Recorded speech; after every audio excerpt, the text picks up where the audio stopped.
Good afternoon, everyone. Thank you all for joining us today for the Board of Environmental Safety's meeting. I am Sheena Brooks, the board's Public Outreach Manager and today's board clerk. Today, we are joined by the following Board of Environmental Safety staff persons: Swati Sharma, our Executive Officer; Greg Forrest, BES Attorney; Evelyn Nuno, Board Clerk; Linda Ocampo, Senior Staff Engineer. I would also like to introduce and thank today's support team: DTSC OEIM staff who assist with all of our technical needs: Matthew Cummings, Chan Saley; California State University Sacramento staff who assists as our Zoom facilitators: Corin Chopin and Danessa Quintos. From California Interpreting and Translations, we are joined by our two Spanish interpreters, Aldo Renteria and Leticia Reina. From Cal Recycles AV Services, who are currently live streaming today's meeting, we are joined by Josh Levesky, Abe Myers, and Joaquin Murrieta. Today's meeting is being live streamed and recorded. By your continued participation is acknowledgement that you are being recorded. Today is March 20th, 2024 at 2:33 p.m. and the meeting is now called to order. Thank you, Sheena. Can you call the roll, please? Sushma Bhatia, Here.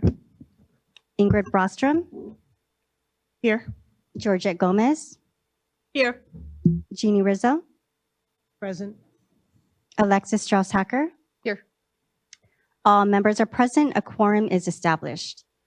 I will now review some logistical items for this meeting. We are conducting today's meeting in person as well as offering remote options for public participation by phone and Zoom.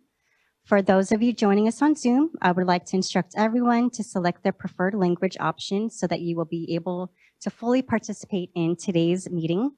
To do so, everyone needs to select the interpretation icon on your Zoom toolbar, which is located at the bottom of your screen. Please select your language preference by selecting either English or Spanish. If you select Spanish, you will be placed in the Spanish interpretation room. Please note, if you do not see the interpretation icon, you may need to update your Zoom application. For participants who have joined in person and would prefer to participate in this meeting in Spanish, we have headsets located on our interpreter station located at the back of the room. Please make your way over and a staff person will assist you. For those of you in the room, if you will be following along on Zoom, please ensure that your device's speaker and microphones are muted. If anyone experiences connectivity issues with Zoom, you can call in for either English or Spanish. The phone numbers are provided to you now on the slide. They will now be provided in the chat and they are also posted on our website. We will now hear one of our interpreters provide these instructions for us in Spanish. Muy buenas tardes a todos. Soy Leticia, su intérprete. Ahora vamos a repasar un poco de temas que son logísticas para esta junta. El día de hoy estamos conduciendo la junta en persona. También estamos ofreciendo remotamente con opciones para el público para que puedan participar por teléfono, o sea, la plataforma Zoom. Para aquellos que se están juntando en la plataforma de Zoom, nos gustaría instruirles a todos que seleccionen su lenguaje preferido. Tienen sus opciones abajo para que puedan participar completamente en la junta del día de hoy. Para hacerlo ahora, todos tienen que seleccionar su lenguaje, el icono de interpretación en la plataforma de Zoom de la barra de la herramienta, lo cual está localizado abajo de su pantalla. Usted puede seleccionar su lenguaje preferido, ya sea seleccionado el inglés o el español. Si usted selecciona el español, usted va a ser puesto en el cuarto de interpretación de español. Y favor noten que si ustedes no miran el icono de interpretación, ustedes quizás tengan que actualizar la aplicación de Zoom. Para aquellos participantes que se están juntando en persona o les gustaría, tienen preferencia de participar la junta en el español, tenemos los audífonos que están localizados en la estación de interpretación, localizado atrás en la mesa detrás de mí. Y ustedes pueden hacer su camino para allá con una persona del personal que les puedan asistir. Para aquellos que están en el cuarto, si van a estar escuchando, siguiendo la junta en la plataforma de Zoom, asegúrense que su equipo esté en el audífono a alta voz y su micrófono esté enmudado. Muchas gracias. Back to you. Thank you. Thank you, Leticia. We would like to thank both Leticia and Aldo who are interpreting today's meeting for us in Spanish. Some additional logistic review. Please look around now and identify 2 exits closest to you. In some cases, an exit may be behind you. In the event of a fire alarm, we are required to evacuate this room, so please take your valuables with you and do not use the elevators. While staff will endeavor to assist you to the nearest exit, you should also know that you may find an exit door by following the ceiling-mounted exit signs. Evacuees will exit down the stairways and possibly to a relocation site across the street. If you cannot use the stairs, you will be directed to a protective vestibule inside a stairwell. Should we have to relocate out of the building, please obey all traffic signals and exercise caution crossing the street. The drinking fountain and restrooms are located out the doors at the back of the room. To the left, past the glass sculpture hanging from the ceiling, and then the restrooms and waters will be located on the left. As you might imagine, Cali PA strongly encourages recycling efforts in this building. Please look for the green and tan 3-in-1 container located outside the doors or at the back of the room to recycle papers, cans, and bottles. With the exception of water, food and drinks are not allowed in the hearing room. Agenda times may fluctuate to accommodate agenda items.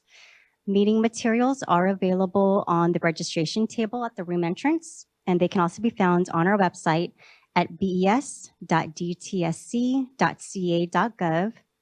Closed captions are enabled, and you can move the caption display or turn it off altogether. And to protect everyone's virtual space and networks, we will use the Q&A function as our chat function to ensure that harmful spam links are not shared with our virtual attendees. The Q&A function will be reserved for those attendees that are experiencing technical difficulties or are unable to make verbal comments. Please clearly state at the beginning of your comment, please read aloud, and a designated staff person will notify me. To ensure that all board members are fully present and focused on today's presentations and discussions, they are not reading or following along in the chat. All participants will remain on mute until a Zoom host unmutes them once recognized for comment. The only videos or screens shared will be of the board clerk and or presenters. We are looking forward to hearing from the public throughout the meeting and have scheduled times on the agenda to do so. Our public forum for items not on the agenda will be heard during tomorrow's March 21st session. Agenda item number 6 will be held at approximately 1:40 p.m. For those that wish to comment during tomorrow's public forum, we strongly encourage you to sign up before midnight tonight using the public forum sign-up link, which will be provided to you now in the chat. It's also posted on our website. And sign up is not required, but it is strongly recommended. For those that are unable to sign up prior to the cutoff, we will ask that you please complete a comment card, which is located at the registration desk outside. It's also, there are some on the podium as well. And you can either submit that to either myself or Evelyn before public forum opens tomorrow. And we will recognize those from the sign-up list first and call on the order in which the comment cards were received. That concludes the introductory review for today's meeting. I will now hand it over to Chair Rizzo for agenda item number 2. Thank you, Sheena, and welcome everyone to day 1 of the Board of Environmental Safety's March meeting. I want to start the meeting with recognizing that it is Women's History Month. And I'm sure everyone has thought about some historical woman that they feel really proud to have read about or learned about over the course of their lives. I'm dedicating today to Frances Perkins. Does anybody know who Frances Perkins was? She was the architect of the New Deal. Everybody thinks FDR did it all by himself. Not so much.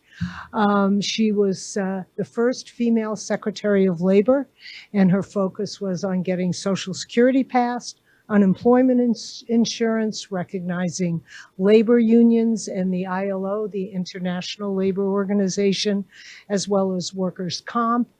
The one area that she was unable to get past during that era, right, after the crash and before World War II was universal health care. That came later, as we all know, under the Obama administration. But Frances Perkins, architect of the New Deal, it's a worthy read and very inspirational. So in keeping with the spirit of Frances Perkins, I want to take this opportunity, first and foremost, to thank our outgoing board member, Lizette Ruiz, who is not with us today, and hopefully she's online, Lizette, for her dedicated service during her 2-year tenure as an appointee of Assembly Speaker Rendon, and introduce our new Board of Environmental Safety member, Ingrid Brostrom, who was appointed on February 14th by the new Assembly Speaker Rivas. Many of you know Lizette's work over the 2 years when she served this board from Southeast LA, very much engaged in environmental justice work around the Exide facility and beyond. So we appreciate Liz's service. Ingrid is no stranger to DTSC or Cal EPA, the legislature, and the board. Her work on the DTSC reform that resulted in SB 158 is legendary, and her continued engagement with us has been invaluable. She has served on numerous advisory bodies, including the Department's Community Protection and Hazardous Waste Reduction Advisory Committee. There must be an acronym for that. And more recently, the Equitable Community Revitalization Grant Treatment Technology Council. Ingrid Brostrom is an environmental justice attorney, educator, and advocate with decades of legal policy experience. She is currently the Climate, Sustainability, and Jobs Program Director at the UC Merced Community and Labor Center. Ingrid previously served as Assistant Director of the Center on Race, Poverty, and the Environment, where she led the organization's Toxic-Free Communities campaign. As part of that campaign, Ingrid coordinated the People's Senate, a coalition of residents and advocates from communities impacted by toxic waste, working to drive reform in California. She has also taught environmental justice at UC Berkeley School of Law. Before graduating from UC College of Law, Ingrid interned with the Jane Goodall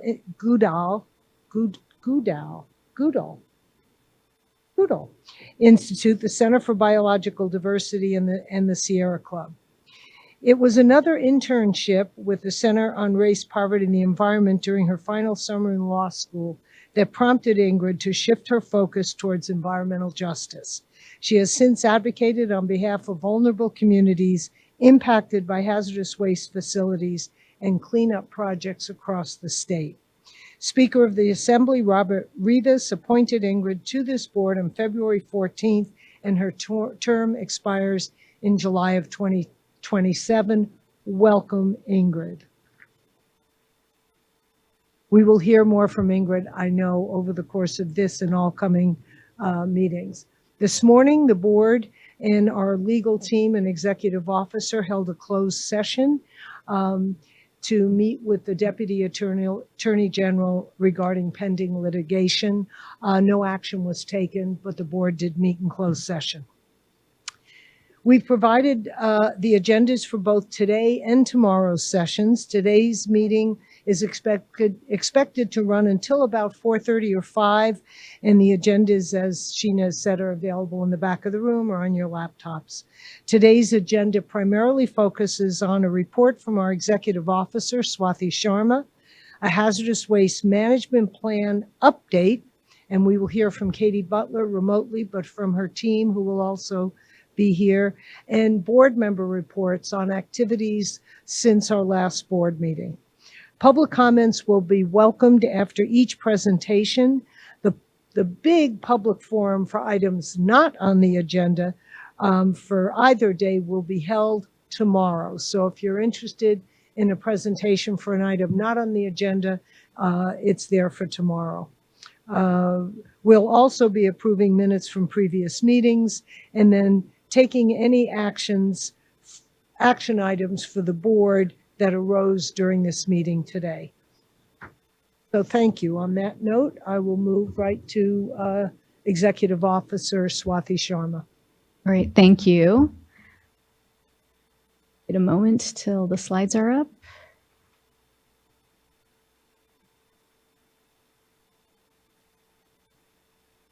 So as they're working on that, I did want to start off by making an announcement that within our team, we have a promotion, and our board clerk, Sheena, who all of you are familiar with, is our new public outreach manager. And so a big congratulations. She's been such a support for this board as we have gotten up and running. We go to her for everything. And so this is a very well-deserved promotion. While we love seeing you in the board clerk role and we'll miss hearing your voice, we really look forward to all the great things you are going to work at as the public outreach manager. So congratulations, Sheena, on that. Great. I think that's the wrong slide set up. There we go. Thank you. So today, I will be covering a few things. First, I will review the action items and follow-ups from the January board meeting. This is something that we are doing as a practice of every board meeting that keeps us accountable, DTSC accountable, all of us accountable to the things that the board has committed to. I will also review the board priorities for 2024. Then I will review the fee setting timeline, and then lastly, review our upcoming board dates for 2024. Next slide, please. So a number of these action items will be occurring during today as well as tomorrow during our two-day board meeting. Our first request from the January board meeting was for the board to be briefed on the EJAC framework and membership, and we will have a report and presentation from Deputy Director Serlene Grant tomorrow about the EJAC framework and membership. We also had a request to receive a DEIB update, which our attorney Greg Forrest will and has been providing updates to the board internally already on the activities of DTSC's DEIB. Adopting minutes of the November 29th, January 16th, and 17th meetings and hearings that will occur later today. Discussing the hazardous waste management plan recommendations and next steps. As you already heard, we will be hearing from Katie Butler after this about updates to the hazardous waste management plan. Next, a recap and reflect upon BES's 2023 accomplishments. We may do that at the next board meeting, but discussing the 2024 priorities I am going to be doing in this presentation. Tomorrow, we will hear from Deputy Director Craig Scholler to give a few welcoming remarks. Next slide, please. The next request, I think this is not the slide set that I have, but I don't know if it was updated, but that's okay. So as part of the Excite update, be briefed, there was a request for board members to be briefed about Excite at every board meeting, which Director Williams has been doing at every board meeting. And then we also have internal updates around Excite, which Member Bhatia and Member Gomez have previously been a part of and then will continue to be a part of. And then to invite DTSC to provide how its community engagement is reaching to inform its own program planning. I believe that that'll also be part of Serlene Grant's presentation tomorrow. Invite DTSC to discuss improvements to its permitting process, and then invite DTSC to present KPIs in 2023 KPI data. Both of those will also be incorporated into DTSC's evaluation, which the board is currently conducting. So stay tuned at upcoming board meeting for a deeper dive into those areas as the board does its evaluation of DTSC. Okay, next slide, please. So now I will cover the board's priorities. The first priority is to hold public hybrid meetings. And so to hold at least 6 board meetings and numerous workshops throughout the state. And it's important to the board that these meetings are hybrid in person as well as in Zoom, and to provide interpretation as well. The next priority is its involvement with hazardous waste permit appeals to hear and decide appeals of hazardous waste facility permit decisions. I should add that as part of the board packet materials, we do have these priorities posted online with further details. So I'm giving a quick overview here, but there's more bulleted information of these priorities on our website as well. Next is the evaluation of DTSE. As I mentioned, the board will be conducting that at a future board meeting and to prepare an annual review of the department's performance as compared to its objectives and hear and vote to approve DTSE's 2024 priorities. So we will hear about DTSE's 2024 priorities tomorrow, and it is anticipated that the board will vote on those priorities tomorrow. Next slide, please.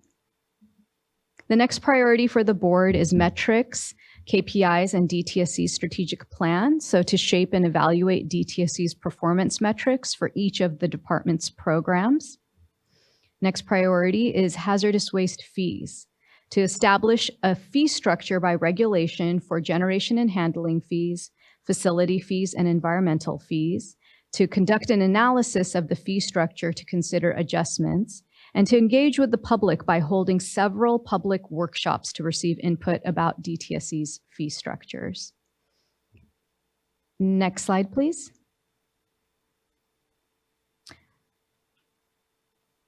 Number 6 is the hazardous waste management plan. We do have a subcommittee of board members that is involved in the hazardous waste management plan. So to work with DTSE on this plan and collaborate with the department to finalize the plan, considering public comments as appropriate, and engage in public workshops to receive input on the plan.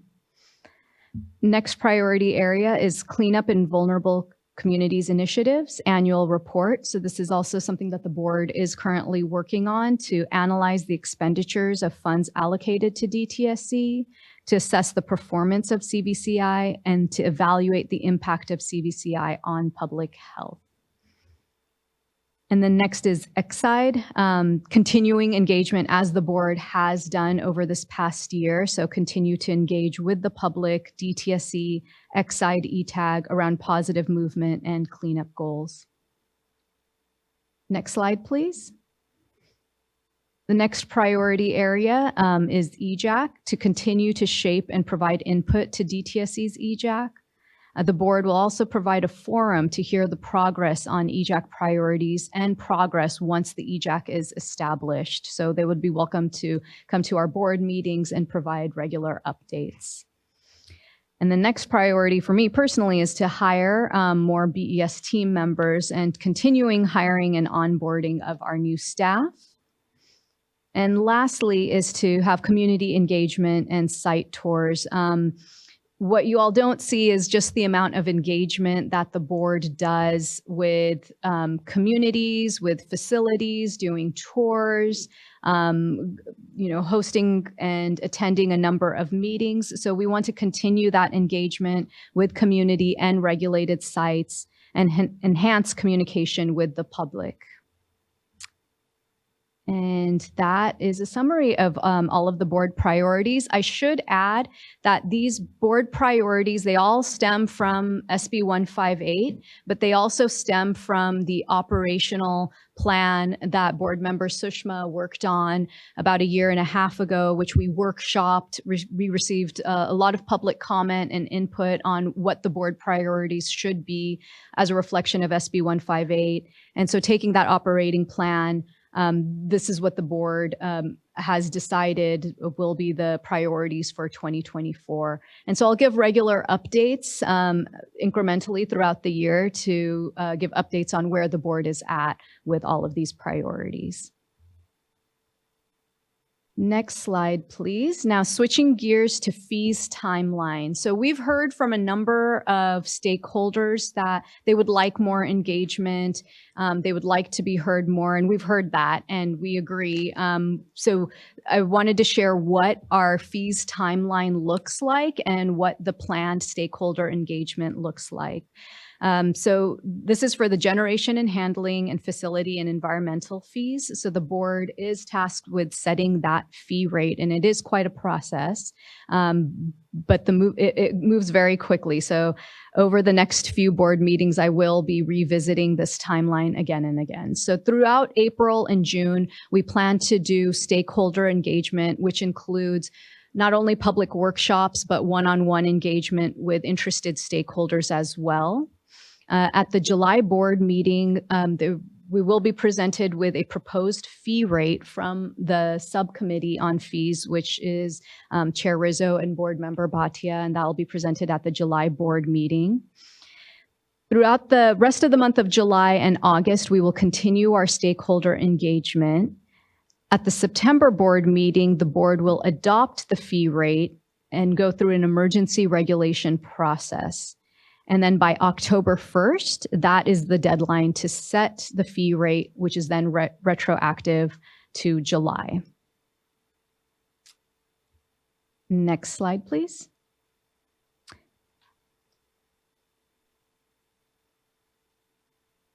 And this is just a timeline of our upcoming board meetings.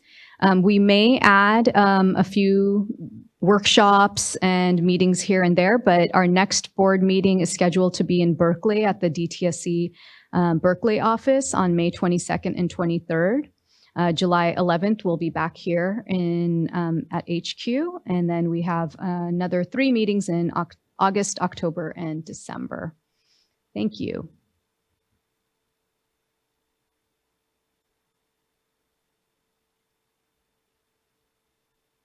That was jam-packed and fun-filled. Thank you so much, Swathi. So now, is there any board discussion about the presentation? And then we'll receive public comments if people are interested. Yes, Alexis. I just want to note that as you look at this slide of the upcoming board meetings, that with regard to fees, Swathi referenced discussing this at a September board meeting, but we don't presently have a September board meeting scheduled. The July fee setting meeting will be here in Sacramento, July 11th. But other than that, this is the calendar. You want to address that? Yes, sorry, I misspoke. We changed that to August so that we would have more time for the emergency reg process. So that will be adopted and voted on at the August board meeting. Thank you. First of all, will you be elaborating on the subcommittee work during your presentation? So we'll hear more about the subcommittees and more in-depth work. This is the overview of all that our executive officer is keeping track of. Any other board comments? Okay, public, what do you think about what we're up to? Our priorities? Thank you, Madam Chair. Timeline? Thank you. We will now open the floor for public comment for this agenda item. Item number 3 for the executive officer report. For any comments that are not in response to the executive officer report, those can wait until tomorrow during the public forum for items not on the agenda. So let's go ahead with the in-person participants. Is there anyone in the room that would like to comment on this agenda item? Seeing none in the room, I will go to Zoom. I do see one hand raised. Miguel Alatorre, you may go ahead. Please state your name and affiliation, and one of the Zoom facilitators will send you a request to unmute.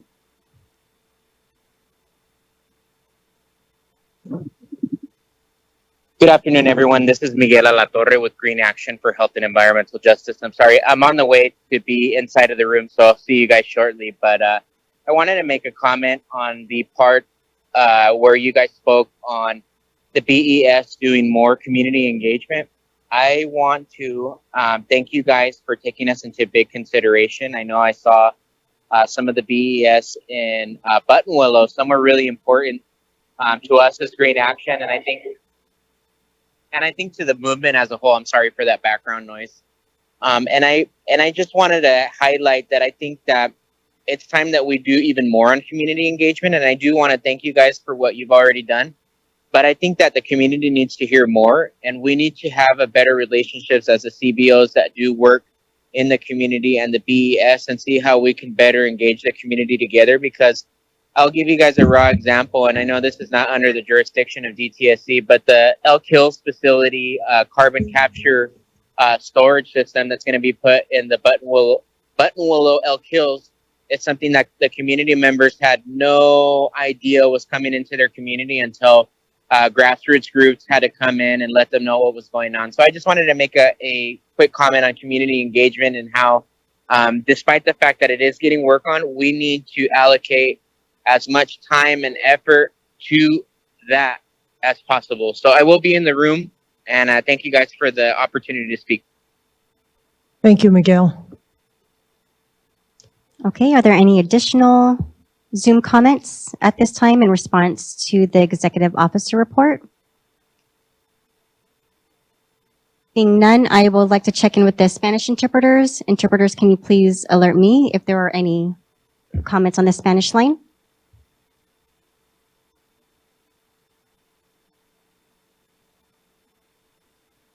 Please stand by while we wait for a response. All right, no additional comments, Madam Chair. That officially closes out this comment period for this agenda item. Thank you. Any other board comments? There will be more of an elaboration at another part of the agenda where we talk about the tour of Buttonwillow and the meeting with community members in the Buttonwillow community. That will come up later in the agenda. I just wanted to make that point and I know Miguel will be here to comment on that as well. Okay, so do we have Katie Butler? I know it's a little bit early. Is Katie ready? Okay, so I want to thank you and now introduce Katie Butler, DTSC's Hazardous Waste Management Program Deputy Director. She'll be joining us virtually to provide us with an update on the Hazardous Waste Management Plan.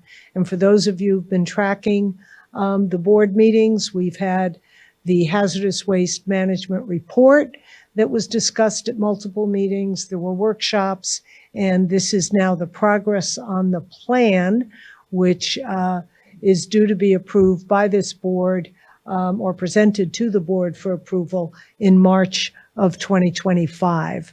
So it's a very important and ongoing process that we really invite all your attention to and your comments. Katie and her team are very open and responsive. So if you have thoughts or ideas after her presentation, we really welcome both a board discussion and community response to that. So thank you and welcome, Katie. Thank you, Chair Rizzo. Thank you, members of the board. My name is Katie Butler, Deputy Director of the Hazardous Waste Management Program. Chair Rizzo, you moved me to dedicate this presentation to my grandmother, Carolina Butler, who is a water activist in Arizona, who has been fighting for a better environment for many decades. And Women's History Month is near and dear to my heart. So thank you for mentioning that earlier. I reported Can you bring your grandma November. to one of the meetings, Katie? She would love it. I reported last November that our team was turning its focus to planning activities. So our goal is to develop a roadmap for our state that is sustainable, supportive of a circular economy, and protective of all Californians, especially those who are most vulnerable. So I'm grateful for this opportunity to share with you all now an update on our hazardous waste management activities. And thank you to the DTSC team who's there in person in the audience today. This is really a cross-department effort. We have experts across the department who are being consulted by the leaders of the Hazardous Waste Management Plan, Diana Peebler, Ryan Dominguez, Ellen Hartle. Thank you all for your work. And big thanks to all the stakeholders who were involved intensely throughout workshops last year and the level of stakeholder interest really reflects the importance of this effort. So we look forward to more engagement this year, and I'll touch on what that's shaping up to look like. Next slide. So to start off, I'd like to recap where we've been and where we're headed. So we published the first hazardous waste management report for the state of California last November. This report, it really provides foundational information on the traditional aspects of our hazardous waste management system. And there's a lot of complexities to this system, as you all have seen for those who read the report. The types and amounts of hazardous waste generated, various transportation modes, destination facilities, where the hazardous waste goes, how it's treated, where these facilities are located. And the report lays the groundwork for planning efforts to really move beyond our traditional hazardous waste management framework to support a circular economy and address the environmental and health inequities. This report, like I mentioned, was developed with input from many stakeholders across the state, and that report is now being used to inform the hazardous waste management plan. This plan is due to be presented to all of you, the board, by March 2025. And this really gives us the better half of this year to draft the plan and continue our stakeholder engagement. Next slide. So for the plan, we've identified several high-level goals to guide our development of what will become specific goals and actionable steps that will be presented in the plan itself. So we're committed to a sustainable approach, supporting a circular economy, and this can be achieved through a number of ways. For example, incentivizing hazardous waste reduction, encouraging legitimate recycling, leveraging alternative materials or technologies that prevent hazardous waste from being created in the first place. So collectively, we really all need to be forward thinking and also rely on proven and scientific practices. So we're striving to do all of this through a lens of addressing environmental and health impacts. And of course, we are committed to maintaining the existing protections we have in place. In California, we have some of the most protective environmental laws in place, and we intend to keep it that way. We're identifying ways we can continue to lead the nation on this front. So especially when it comes to protecting residents who are our most vulnerable. And we received many comments from the public to this end. So we know it remains a priority for many of our stakeholders. And I anticipate that these 3 goals you see on the screen here will continue to be honed and refined as we continue our engagement activities. Like Chair Rizzo said, we are very open to feedback. We want this plan to represent that feedback that we receive from stakeholders. And those engagement activities will resume this spring. And I'll share more on that in a moment. Next slide.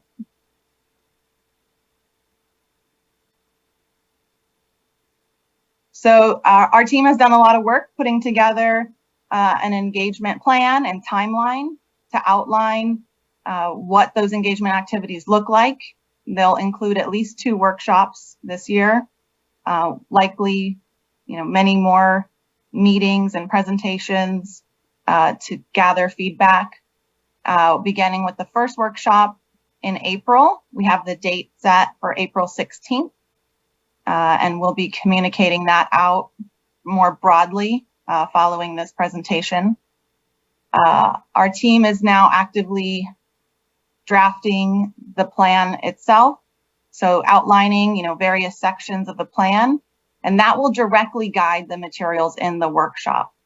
So we're, moving in parallel as we draft the plan, conducting those engagement activities. So this will be an iterative process of getting feedback and working on the plan. Of course, priority is coordinating with all of you, and we're very thankful for the subcommittee members who check in with us every month on progress and provide their important input and perspective to keep us moving forward. Next slide.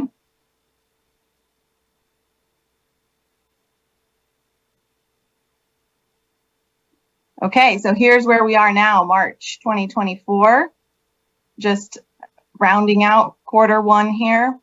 And the planning activities, we've accomplished, I touched on, but you can see them laid out here. Developing that engagement plan, working on the workshop planning, drafting the plan itself. And then in Q2, April 16th, we'll have the first workshop. And that workshop and the outcome, the feedback we receive in that workshop will really guide the next workshop and specific topics that we dive into in future engagement. And we're committed to holding a second workshop, most likely sometime over the summer, and then providing updates at the board meetings along the way. And that update in Q4 will be an important one, because by that time we will have drafted the plan, and then we'll be preparing it for final presentation in the first quarter of 2025. Next slide. So let's talk about what to expect in the first workshop. So this will be April 16th. I encourage you all to mark your calendars. This will be most likely a half-day workshop. We're still, ironing out exactly the times and the details, but it will definitely be on April 16th. And we're going to share our approach in more detail. And we really want to dig into some of the complexities of the issues. A lot of the goals and specific action items that we create under this plan will, have trade-offs that we need to discuss and lay out and weigh. And so we're hoping that we can begin to do this in the first workshop, start to identify within the realm of waste reduction, what are the priorities for our state? And so, we'll recap, of course, the information that we've learned from the report, how that guides us in our plan objectives, and then really be open to the feedback that the public brings to this workshop. Next slide, please. And we're going to be guided by the feedback we've already received. A lot of you have already spent a tremendous amount of time, invested a lot of your energy, time, and talents into this effort.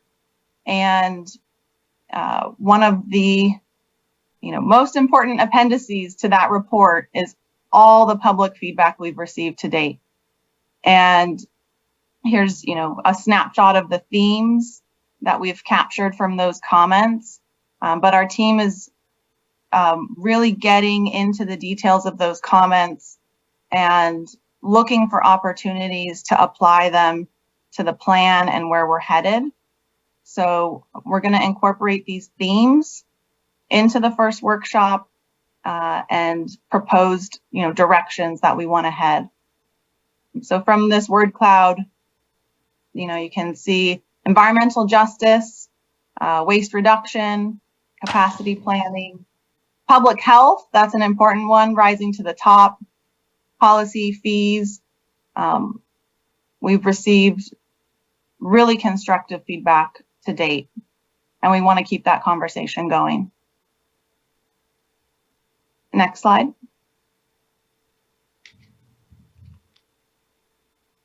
Okay, so as we move forward drafting the plan, we're going to be focusing on these 4 focus areas. and these were reported out in the final report that's on our website. And waste reduction, of course, is a priority. We've seen a decreasing trend in waste reduction over the last decade. That's encouraging. We want to keep that trend going, look for levers on how to do that. Waste criteria, of course, using latest scientific methods and technologies available to make sure we have modernized waste criteria. And capacity planning, it's important to recognize that means from cradle to grave. So capacity planning doesn't just mean landfill capacity. It means capacity through every step of the hazardous waste management hierarchy, beginning with reduction, recycling, and what is our capacity at every step in that management system.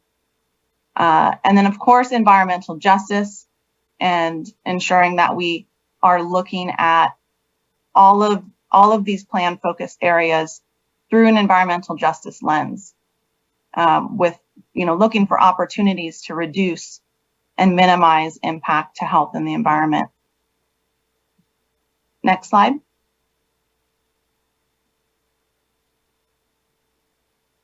So if you'd like to get updates, of course, here's our website, or if you would like to submit feedback or questions, please feel free to email us.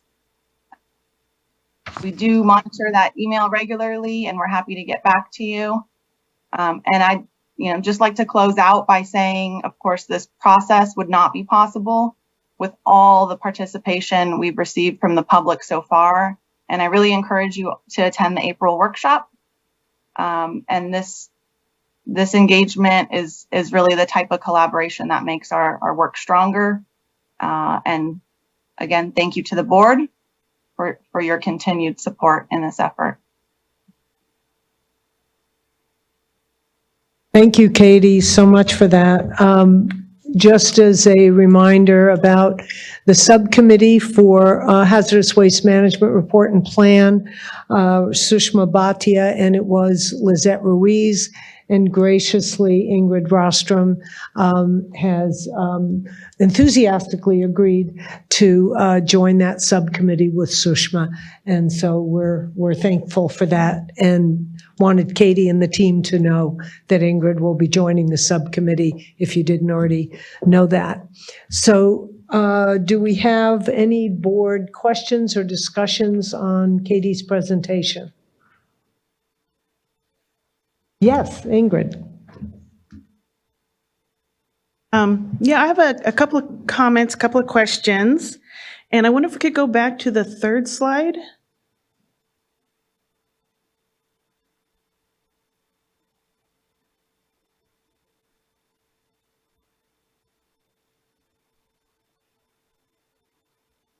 And some of this is semantics, but just a couple of comments.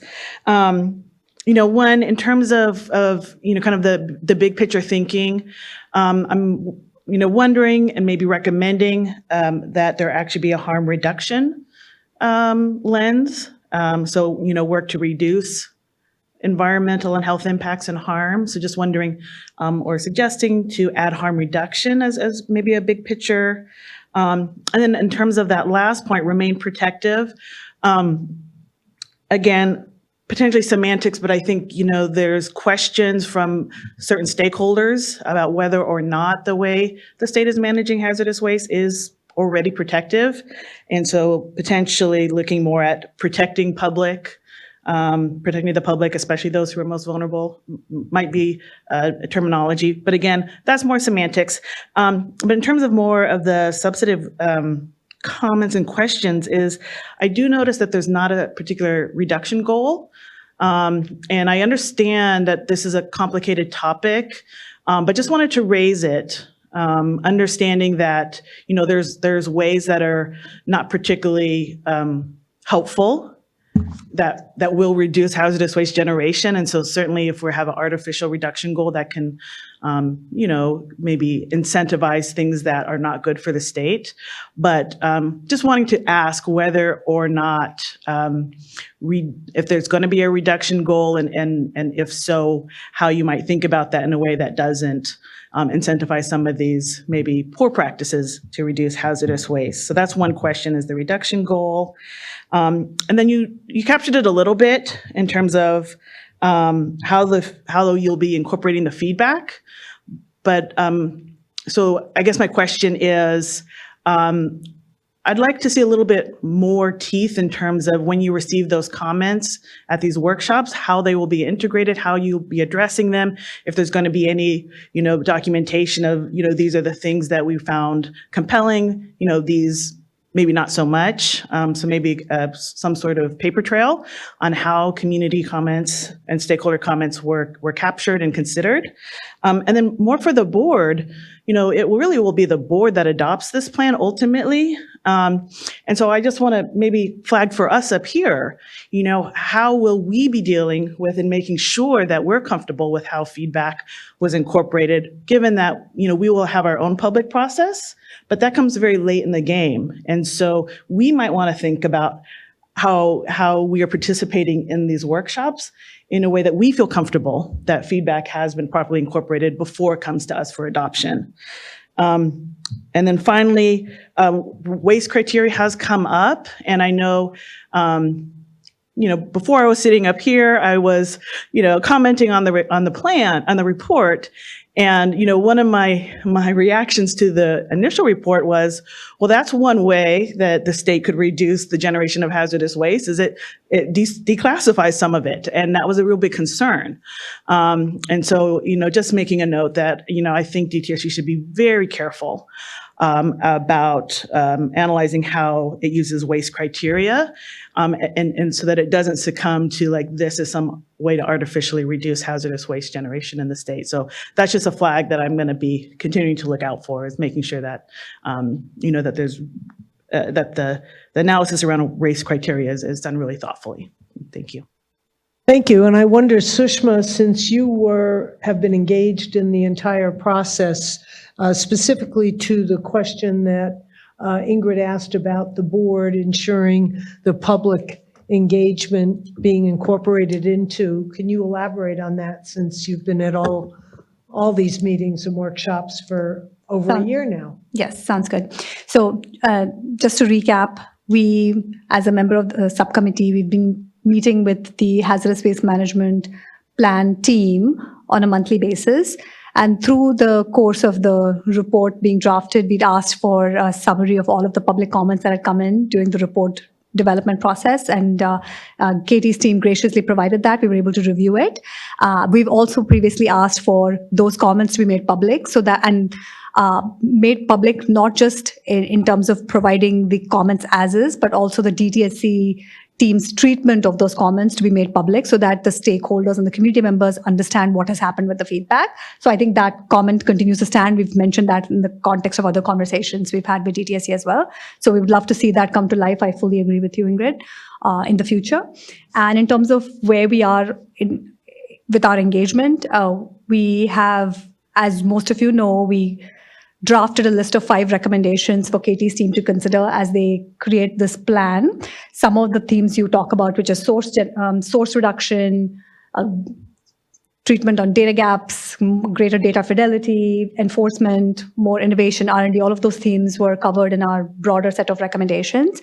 So as we look forward, there's 2 things we want to keep doing. One is on the community engagement piece, to make sure there's a rigorous and thoughtful approach that allows for multiple checkpoints for community members to understand and consume the content and also provide input.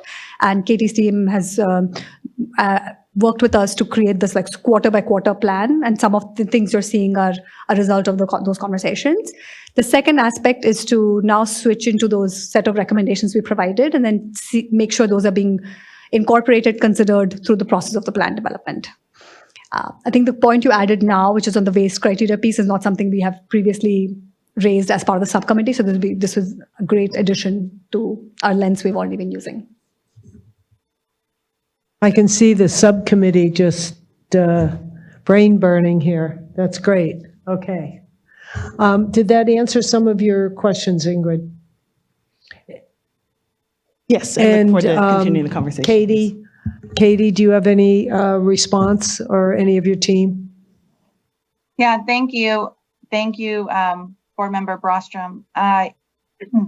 Your comment about the waste criteria kind of came full circle on the waste reduction goal and the need to be thoughtful and careful in how we identify those waste reduction goals.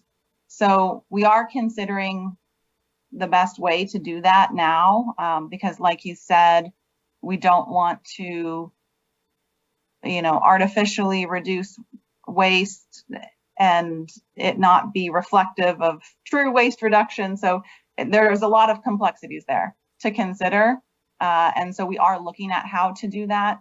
And right now, under the category of waste reduction, identifying specific priorities. And those are priorities that we intend to share at that first workshop and begin sharing our thoughts on where to go with the waste reduction focus area. But definitely I'm making note of the fact, it's not clearly a goal here and to reduce waste. But we'll consider and we'll continue to look at that as we kind of get into more details on how to advance that waste reduction focus area in general. And then as far as, yes, the need to integrate public comments and then, be transparent how we are incorporating feedback.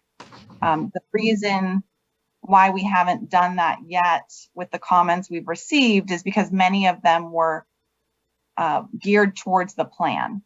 So we included them as an attachment in the report, and our team has been going through them to see, okay, which of those comments apply to the plan. Some of them might apply to future data needs that we're going to see come to fruition in future reports, because remember, this is an iterative process every 3 years. So we do have work to do as far as reporting back to you all and the subcommittee on exactly what does that process look like for showing how we've applied the comments. So we're working on it, and we know it's a priority. We agree with that 100%, and we'll keep you updated on what that's going to look like. Thank you. Any other board comments, questions? Georgette? Yeah, I have a comment following Ingrid, and definitely, in full transparency, I haven't dived into the full plan, and I plan to, but I know that there's a committee, and I'm sure that they've looked at it or will be looking at it. But a couple of questions. One is more following up on Ingrid's comment related to us and our involvement beyond the committee. Are we going to craft a letter, recommendations, or how are we approaching our engagement beyond the committee? Because I'm assuming the committee is following, tracking, and then what? Yeah. So hearing some feedback. So there's actually, especially in 2025, there's quite of involvement when it comes to the actual approval of the plan. So per SB 158, the board has a mandate to hold 3 hearings throughout the state of California, specifically about the plan, to receive comments from the public. And at that point, then it's up to the board to decide what they're hearing, giving that feedback back to DTSC on what they think should be incorporated or not in the plan. So it'll be an iterative process throughout 2025 when it comes to the approval of the plan. Okay, so maybe, I'm trying to see if I can, so it's more on, so there's a process, right? And then there is, are we reviewing the document ourselves and giving input before it gets to another rendition of a plan and gets shopped around And I think Ingrid is trying to get to this, like, before it gets to that point, to try to, Yes, that's the role of the subcommittee. okay. Because before it's public, all 5 board members can't, all 5 of you can't be part of a subcommittee. And so because of that, there's 2 that will be reviewing the plan, giving feedback.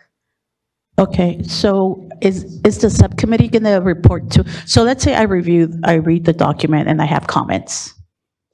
Where do they go, and can that be brought? I can bring it to one of our board meetings and hopefully share those comments with the subcommittee members and they can insert it.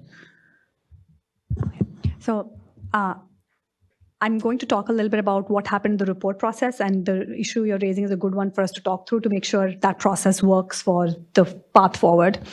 In the development of the report, as a subcommittee, we requested that DTSC share with us a draft of the report before it is made public, which they then did, understanding fully well that the draft was still in development. Between Liz and I, wrote a memo, I think it was 10, 15-page long memo, sort of outlining some of our recommendations, concerns, and also recommendations and suggestions on how to maybe frame certain data points to make them consumable and so on. And DTSC then incorporated some aspects of the recommendations we provided and created a final version of the report that was then put out.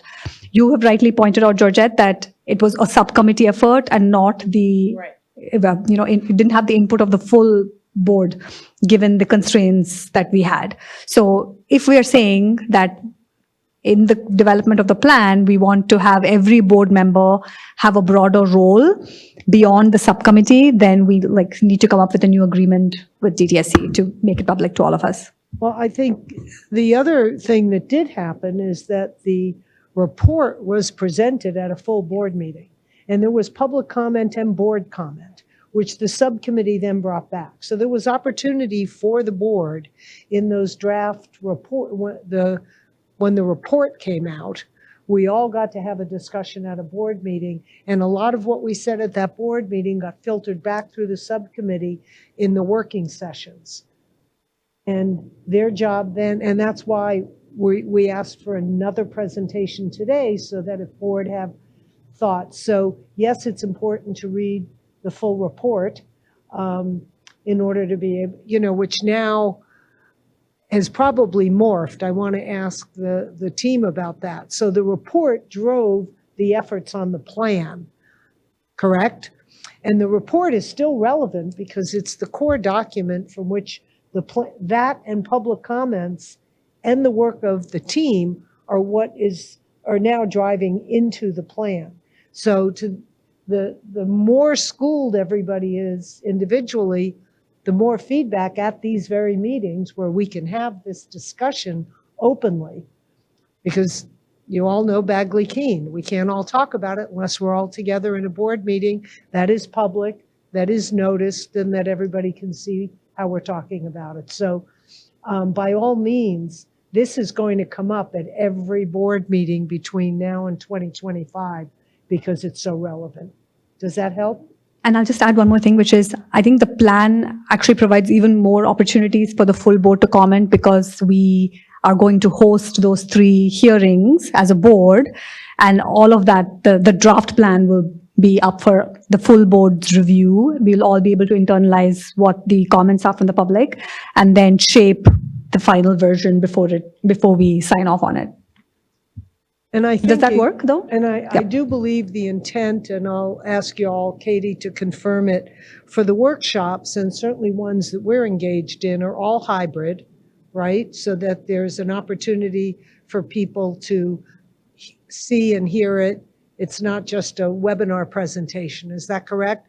The workshops will be in person or on Zoom?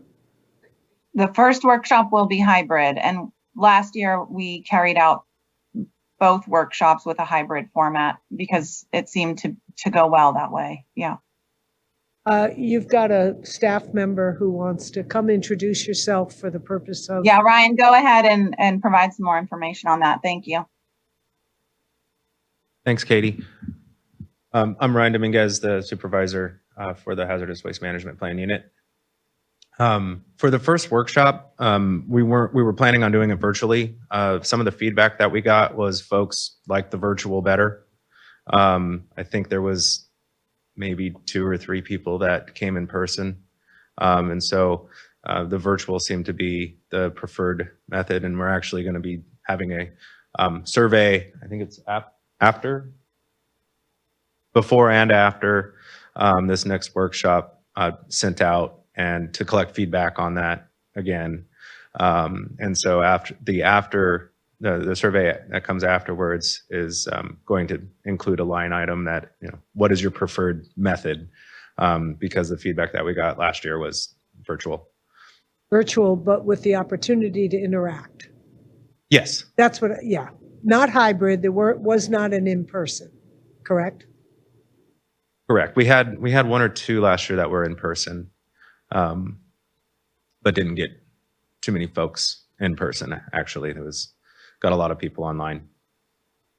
We have 73 or 75 people on Zoom right now, which tells you proportionally, unless we're in a community where there's a venue or facility that is a hot button issue, this tends to be a smaller group in person, but a larger group online. And we'll sometimes get up to 200 people on Zoom. So thank you. Can I say something about the report as well?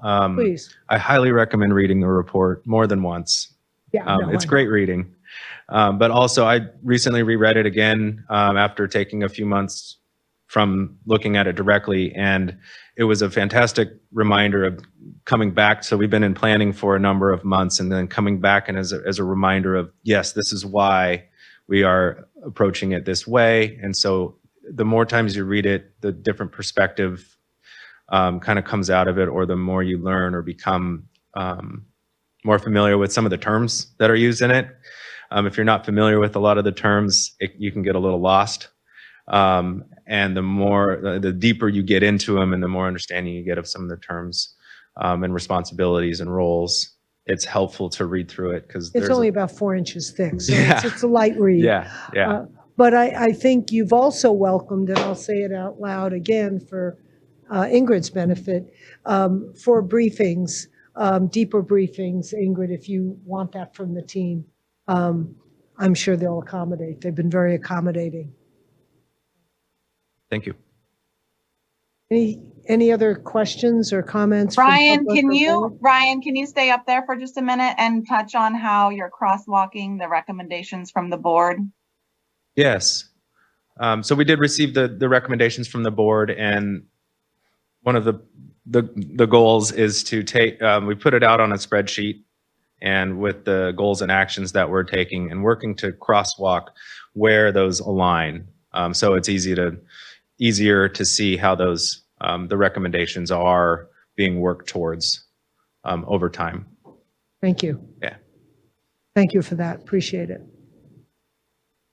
And I'll hang out in case Katie wants me to talk anymore. Anything else, Katie? Any other? No, thank you. Yeah, I just wanted you all to know that those recommendations were helpful, and that we are looking at them closely. So thank you. Thank you, Katie, and thank you, Ryan. Okay, so does that close this segment? Yes, okay.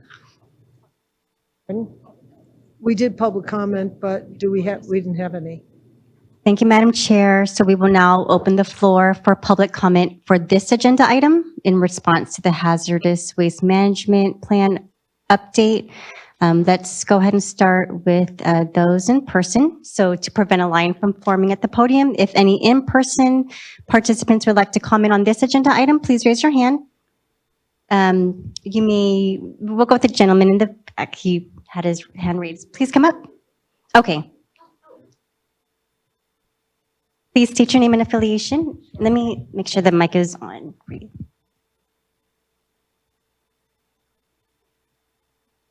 Hi, I'm Jennifer Privet with PG&E. Welcome to the board, board member Brostrom. I have a question, Katie, and this touches on what board member Brostrom had mentioned in terms of the hazardous waste criteria. And I apologize, I was not prepared to ask this question, so I might fumble through it a bit.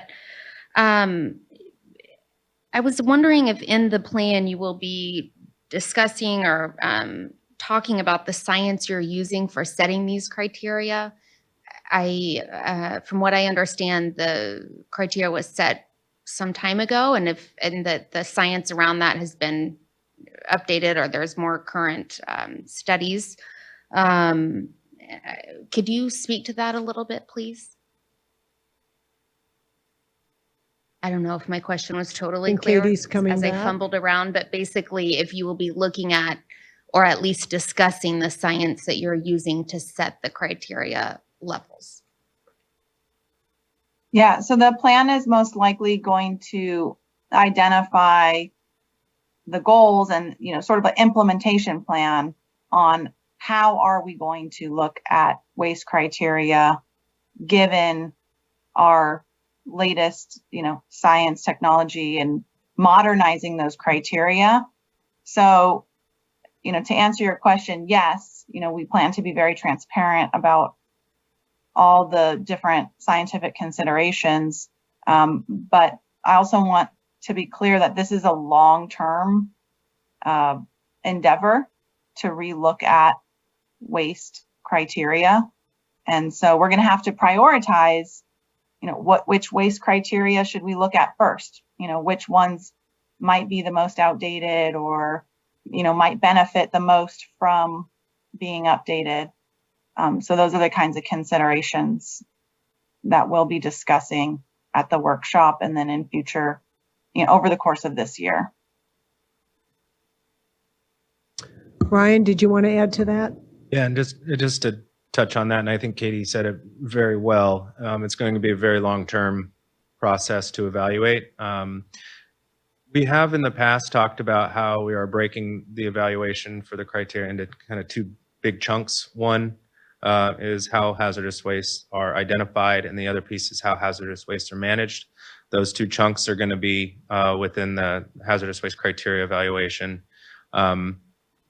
We anticipate it taking a number of years to go through because there is a lot of science and to go through. And so we'll touch more on that in our workshop. We're preparing that currently and are getting ready to talk more about that at this next one.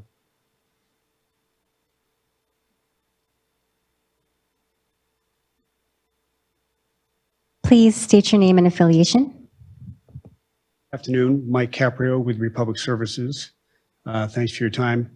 We're involved in a number of regulatory and processes, such as the one we're talking about here with different agencies. And some agencies are pretty insular in terms of written comments and how others that are involved in the process can see them. And other agencies have a portal where if you submit a written comment on a certain matter, it's available to be seen by everybody. I recommend the latter. And certainly there'll be a lot of verbal comments during the workshops. But it's been very helpful in the latter case for us to see what other people have put forth so we don't repeat ourselves, but also to be able to learn what everybody is thinking. And that just makes for a more robust process and a better end product. So I would encourage certainly all the workshops and all the verbal communication we're going to have is great, but there will be written comments submitted along the way. And if there's can be a landing page or a portal where those can be submitted and then everybody can see them as they're sent in, I think that would help all of you and staff to have us not repeating ourselves, or we can just simply reference a letter that was submitted. But it just makes for a much more open and transparent process. So I appreciate that. Thank you. So are you directing that for the board or for all of us? For everybody, For the yeah. whole team? Yeah. So Ryan, Ryan's taking notes on that. Is that the intention? That was the intention anyway, to post all the comments so that others could see it. Could you respond to that request?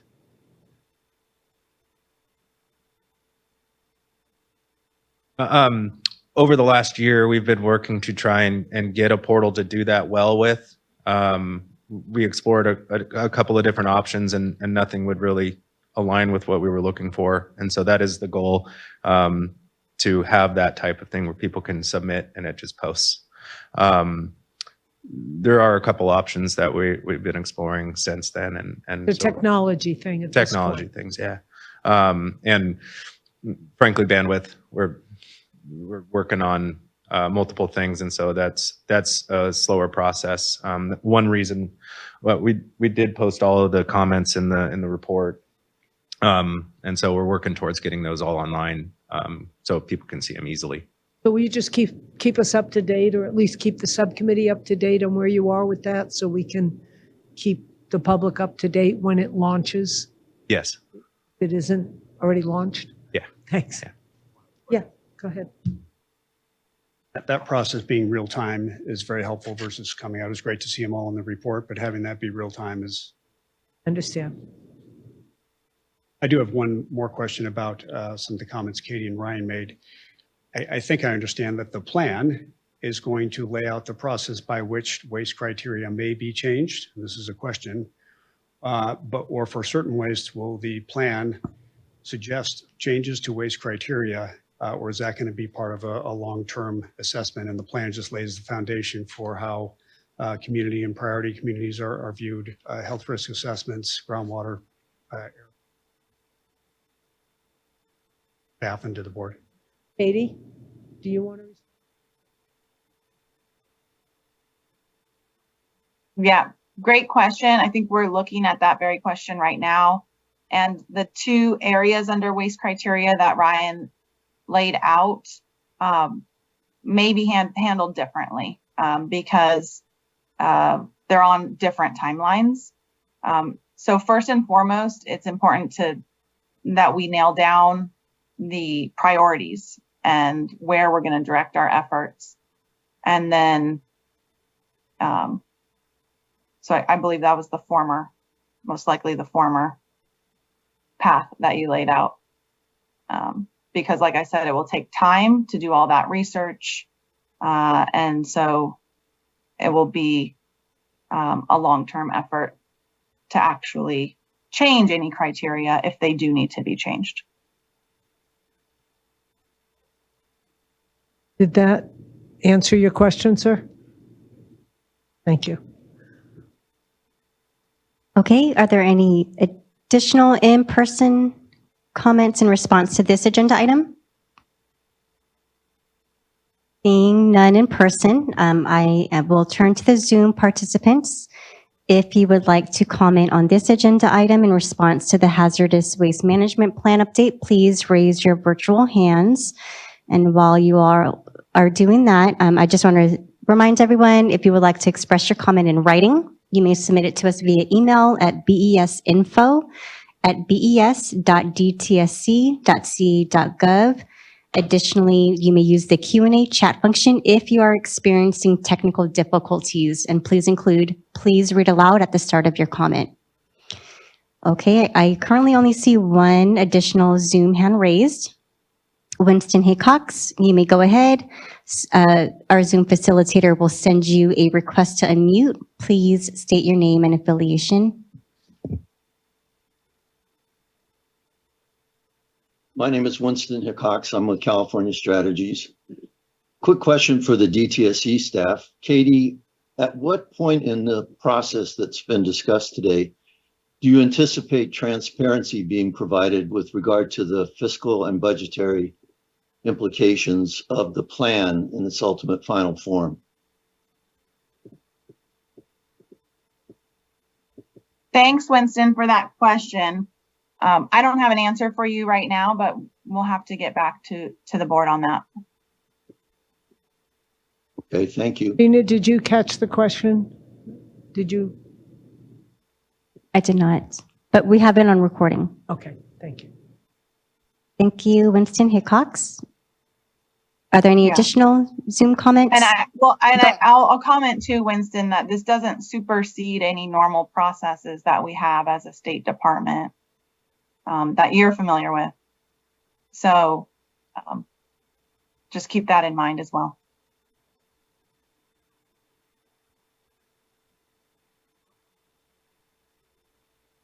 Thank you, Katie. Are there any additional Zoom comments at this time? While you are all deciding on that, I will check in with the Spanish interpreters. Please notify me if there are any comments on the Spanish line.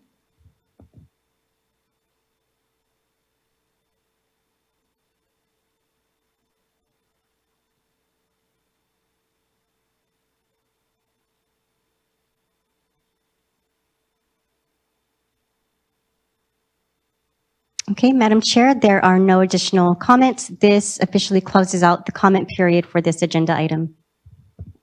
Thank you. And we'll look forward. The next board meeting is scheduled for May, so that will be after the April workshop.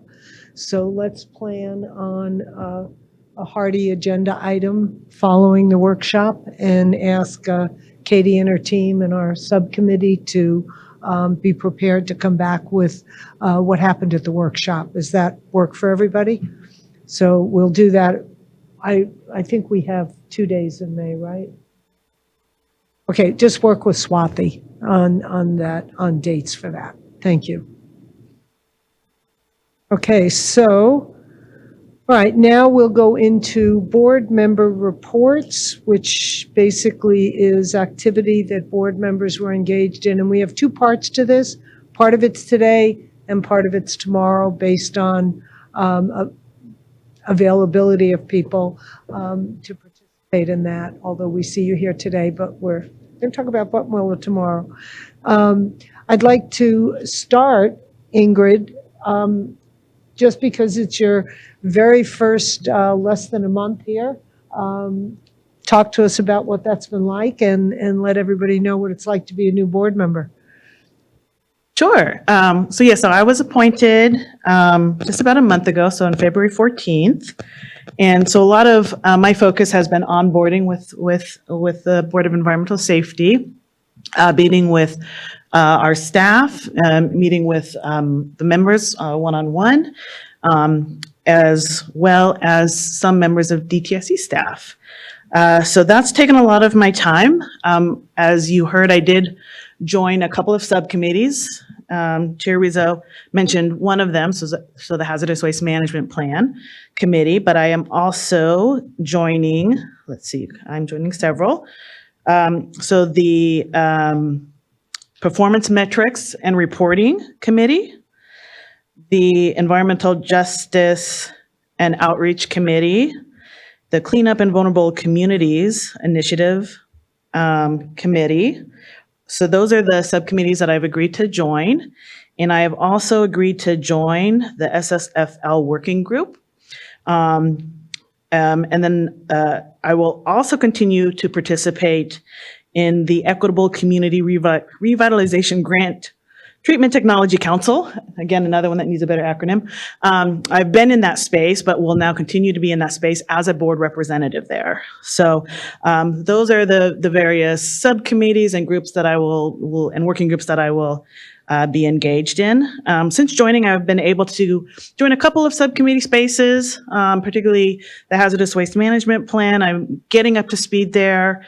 And then also was able to join one meeting on CVCI, the Community Cleanup Committee. So that's what I've been doing this last month. And then just in terms of what I'm looking forward to, coming up, obviously continue to meet in those groups, and really looking into diving into performance metrics. That is a very high priority for me. And so, that is a space that I really look forward to engaging and making sure that we know where we're going and what we're measuring, and really trying to figure out how we can integrate and incorporate stakeholder feedback, public comment, and public sentiment on how the board should be looking at measuring progress over time and making sure that we're able to uphold that accountability piece that was so critical to our founding. So that's what I've been up to and what I'm looking forward to. Thank you. She just took on a couple of things because she could. So thank you, Ingrid, for just jumping right in on a very short notice appointment. I think you got appointed at midnight and started the next morning. So we really appreciate your clearing the space or adding the time to your already full agenda to join so actively. So thank you for that. Alexis? Since the board last met in January, Chair Rizzo and I met with representatives of PG&E to discuss their site cleanup program with a focus on the San Francisco Bay Area. and in particular, some of the challenges that are faced in remediating contamination in residential areas.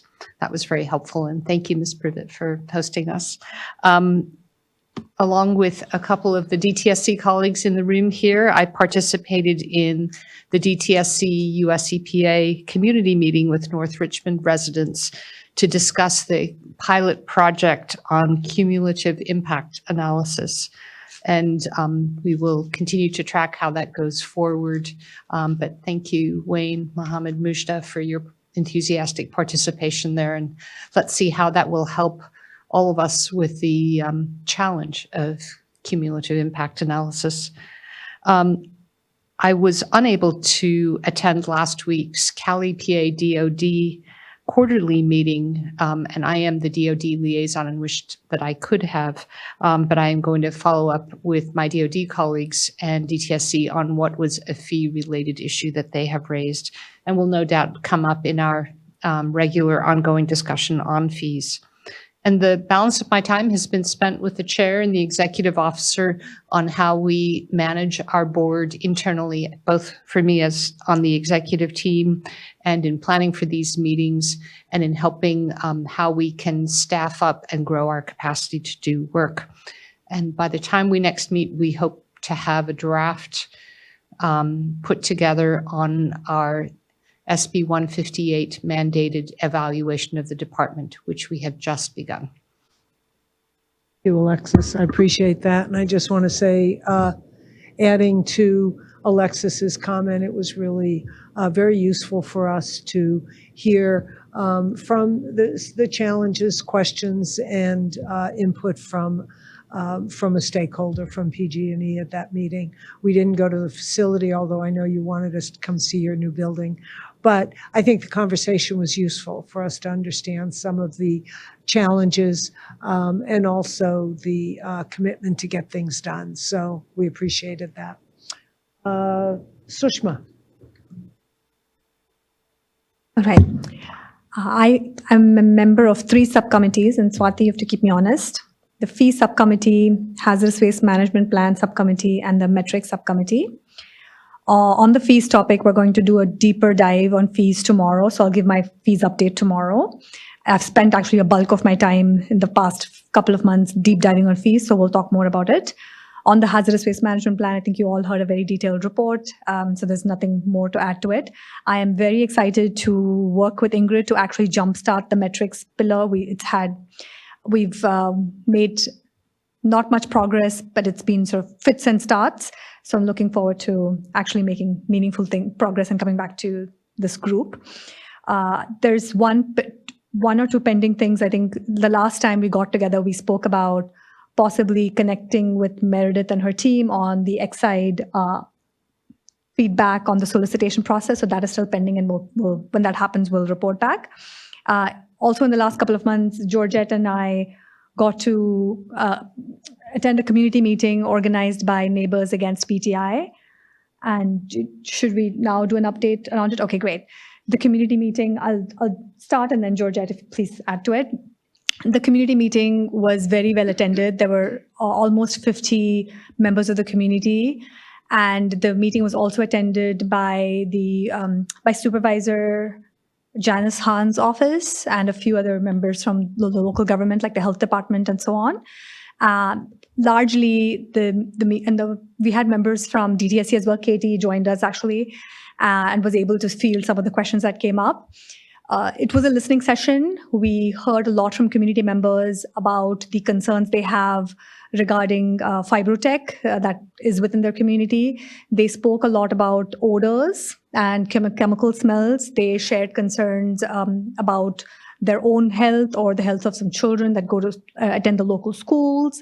And we talked a little bit about opportunities to do things like odor surveillance on more immediately get the community some help.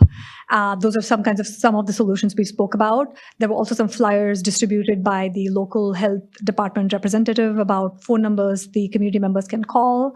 But overall, we've taken lots of notes, and we're in the process of drafting a memo so that the rest of the board members can fully understand and experience some of the comments we heard about last week. Anything you would add?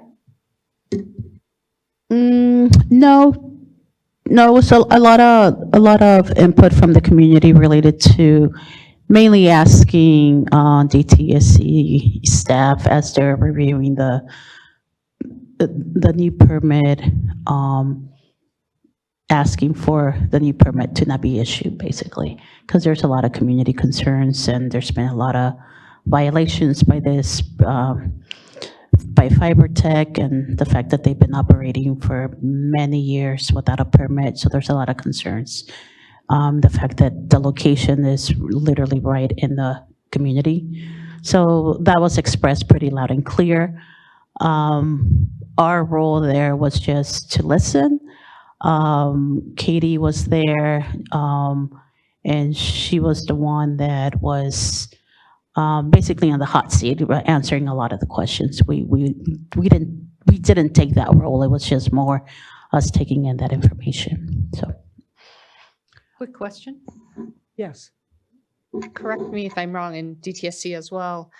It's not that they don't have a permit, it's that they're awaiting a permit renewal, indeed? I think they're operating without a permit, right?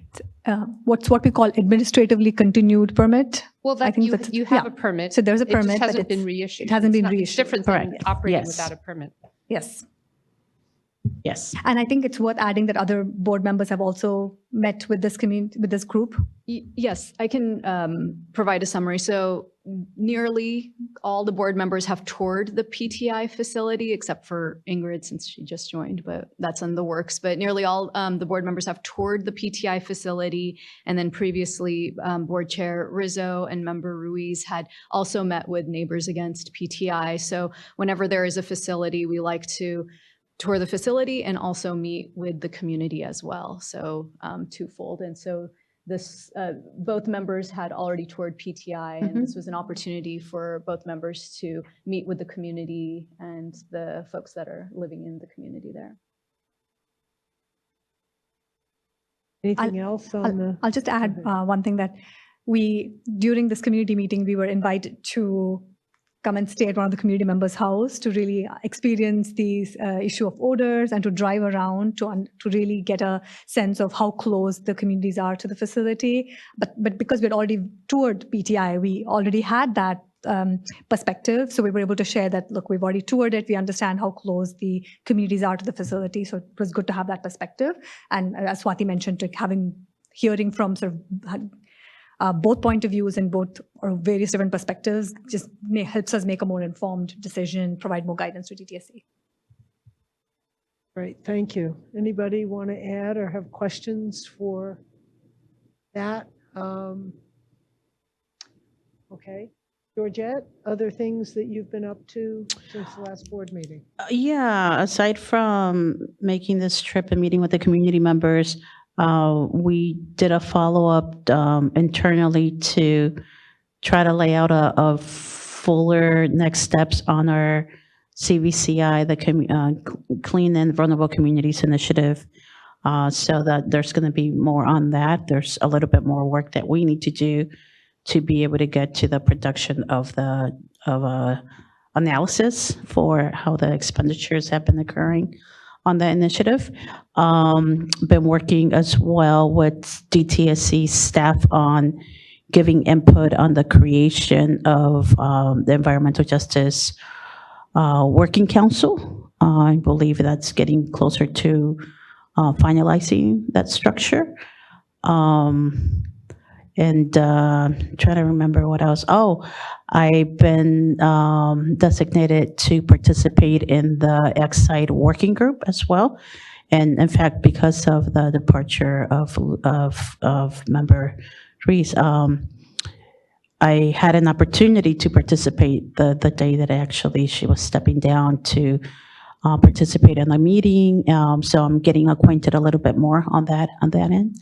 So doing a little bit more work on that, and I think that's it, maybe.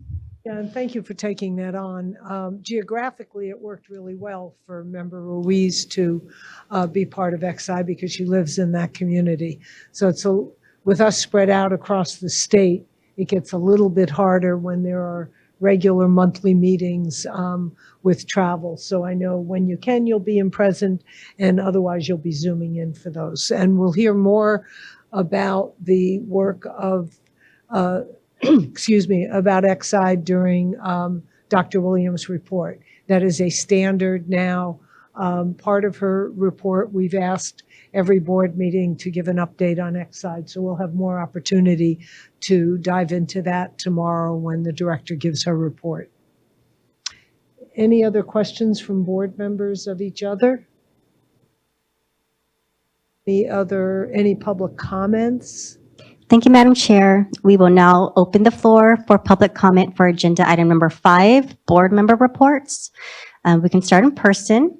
Are there any in-person participants that would like to comment on this agenda item? Please come up to the microphone and please state your name and affiliation. I think it's on. Board Chair, members of the board, my name's Wayne Lorenzen. I manage the permitting division at DTSC. I just wanted to make a point of clarification on the FiberTech permit, the status. So state law, RCRA and California state law allow facilities that submit permit applications before the expiration date to continue their operation. So although FiberTech has been operating after an expiration date of 1996, the status of that facility is that they still have authorization to operate under their existing permit that was issued in 1991. So that it's really important for us to make a permit decision for that. I just wanted to clarify that status. Thank you for that, Wayne. I think because the date of the original permit and the extensions baffle some of us. So thank you for that clarity. Any other? Are there any additional in-person comments? Seeing none in person, for those of you participating on Zoom, if you would like to comment on this agenda item, please raise your virtual hand. In the meantime, I would like to check in with the Spanish interpreters. Please alert me if there are any comments on the Spanish line.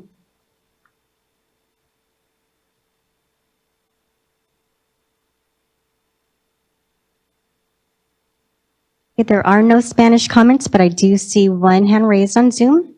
Parents Against SSFL. You may go ahead. Please state your name and affiliation. Hi, my name is Jenny Knack. Again, I'm with Parents Against SSFL, and we are excited to hear that Ingrid will be working on the SSFL subgroup. One thing that we would like to invite her to in that regard would be the April 4th Groundwater U meeting held by DTSC, explicitly in cooperation with the responsible parties. It will be the third groundwater use session that will be held. I think they're typically at 6 p.m. I know that Lizette had participated in the first one before she left her post, but we're hoping that you will be able to find time to attend that, Ingrid, to get an idea of what we're dealing with in terms of their education of the public before they release their groundwater remediation decision documents. Thank you so much. Absolutely. Thank you for that. Member Brostrom has a question or comment to that. Yeah, just wondering the format of the meeting. Is it in person or are there virtual options? And I will very much do my best to get there, but just wanting for planning purposes is if he knows if there is a virtual option. It is all virtual. And if it's allowed with the Brown Act, we'll send you the registration link so to make it easy. Okay, thank you for that clarification. If y'all didn't hear it, the meeting is virtual and Member Brostrom can join that way. Thank you. Great. Ivana Castellanos, you may go ahead. Our facilitator will send you a request to unmute. Please state your name and affiliation. Hi, my name is Ivana Castellanos with Physicians for Social Responsibility Los Angeles and the Change Coalition. I just wanted to add, I was also able to join the Neighbors Against Fibrotech meeting virtually, and something that I thought was really interesting and not only related to fibrotech, but just our hazardous waste permitting more broadly was that the community members were really interested in sort of better understanding DTSC's authority when it came to like denying or like terminating permits.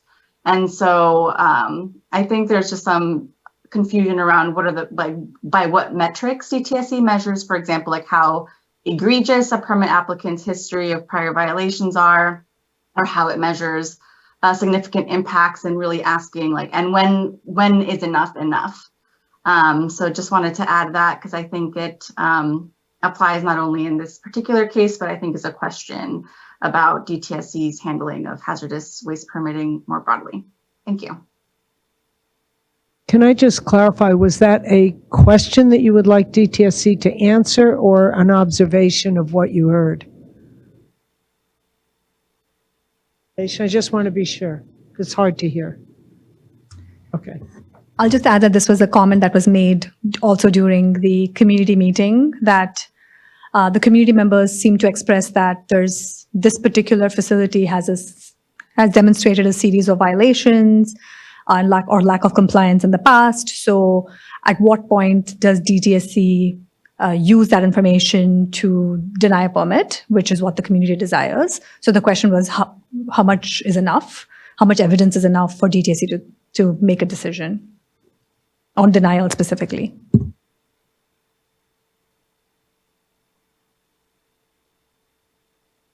Well, we can't answer that. Perhaps at some point, the permitting department can help us understand that question or consider that question and maybe come back.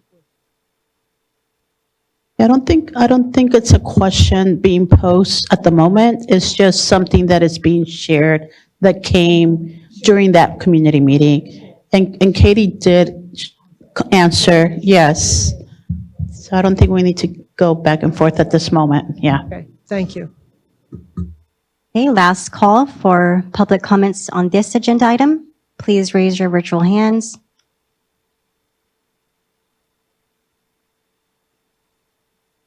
Seeing none, Madam Chair, this officially closes out this comment period for this agenda item.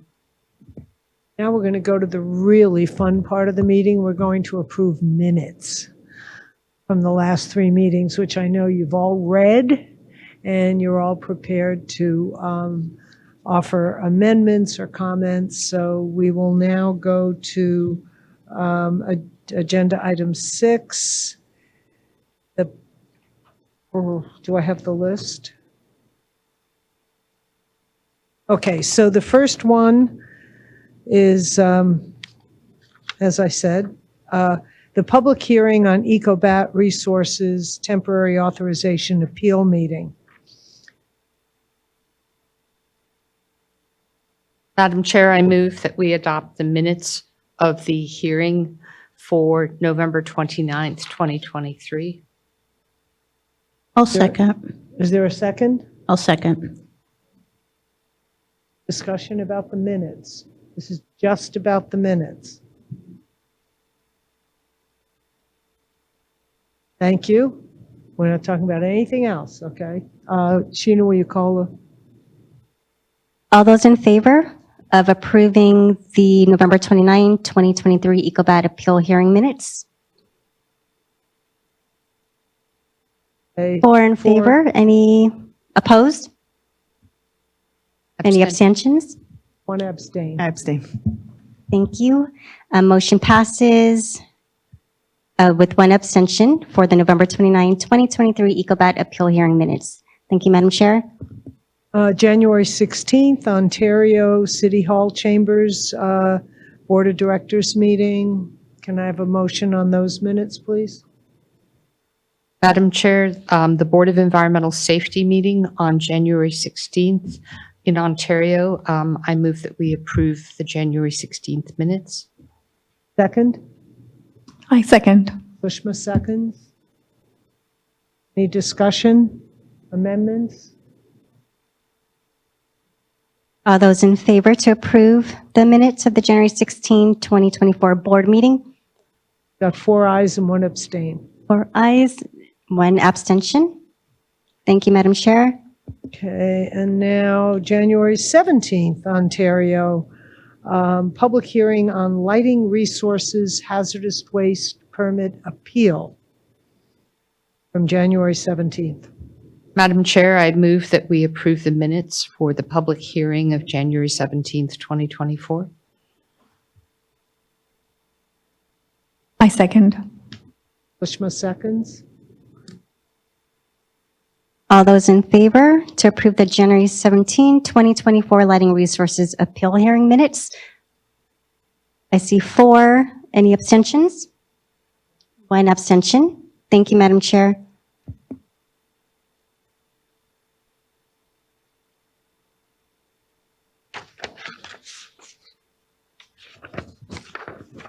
I don't think we have any further business.